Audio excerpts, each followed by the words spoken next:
Olá, e no episódio de hoje de Filósofos na Ciência, iremos ver como os filósofos modernos contribuíram para os modelos de pesquisas científicas. A palavra método vem do grego métodos, que significa caminho para chegar a um fim. O método científico surgiu no século XII, com o trabalho de filósofos como Francis Bacon e René Descartes, e de cientistas como Galileu Galilei, Robert Boyle e Antônio Laurent Lavoisier.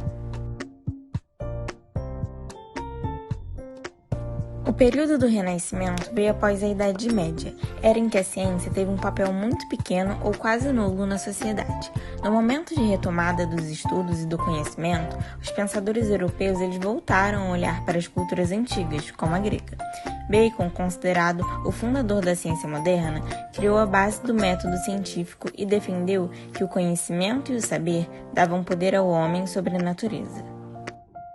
Mais tarde, Descartes estabeleceu os fundamentos do método científico e anunciou a frase cogito ergo sum, penso logo existo. O processo de Descartes foi expandido pelo pensador Auguste Comte, que organizou as ciências em 5 classes: astronomia, física, química, filosofia e física social, além da matemática, que segundo ele é considerada a ciência zero, já que todas as outras dependem dela.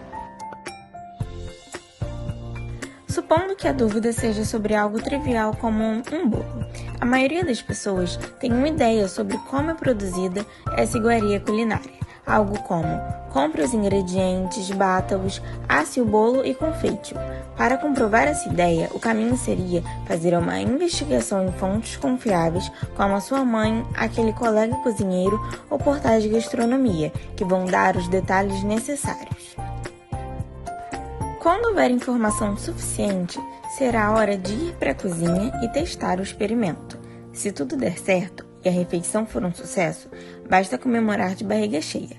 Caso contrário, será preciso voltar às fontes para mais consultas, tirar dúvidas e testar tudo novamente.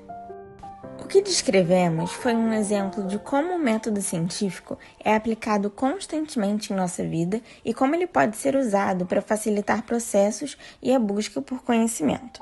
Por definição, método científico é um conjunto de regras básicas usadas para realizar uma experiência de modo que um novo conhecimento seja desenvolvido ou aconteça a correção e adequação de algo já existente.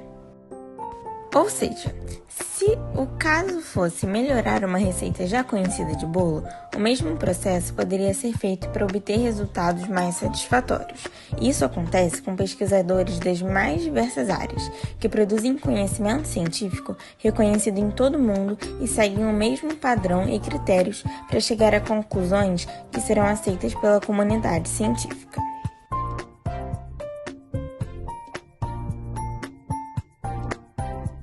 A etapa 1, que é a observação, é a etapa em que o pesquisador observa uma determinada matéria ou fenômeno. A segunda etapa é a do questionamento, e nela o cientista ou pesquisador elabora perguntas sobre o fenômeno ou material analisado, como, por exemplo, por quê, como, quais são os fatores que originaram isso, qual a composição do material, que substâncias formam ele, qual a importância dele.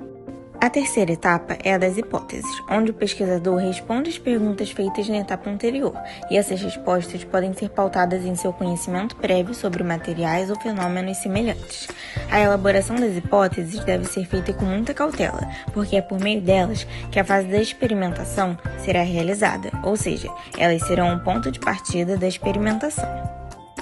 E a quarta etapa é a da experimentação, e nela os experimentos e pesquisas bibliográficas são realizadas com base nas hipóteses levantadas.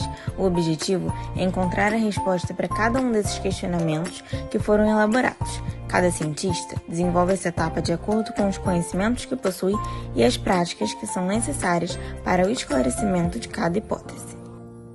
A quinta etapa é a análise dos resultados. Após a fase da experimentação, o pesquisador analisa cada um dos resultados para verificar se eles são suficientes para explicar cada um dos problemas levantados e também se estão de acordo com as hipóteses. Caso os resultados não sejam satisfatórios, novas hipóteses são elaboradas para que novas experimentações ocorram. Se os resultados forem satisfatórios, o cientista parte para a etapa da conclusão. A sexta e última etapa da conclusão é a etapa em que o cientista verifica se o experimento e pesquisas realizadas respondem aos questionamentos levantados e permitem que ele faça afirmações acerca dos fenômenos ou materiais analisados. Todas as afirmações realizadas após a utilização do método científico são chamadas de teorias. Quando diferentes hipóteses e experimentações são realizadas e o resultado é sempre o mesmo, passamos a ter uma lei.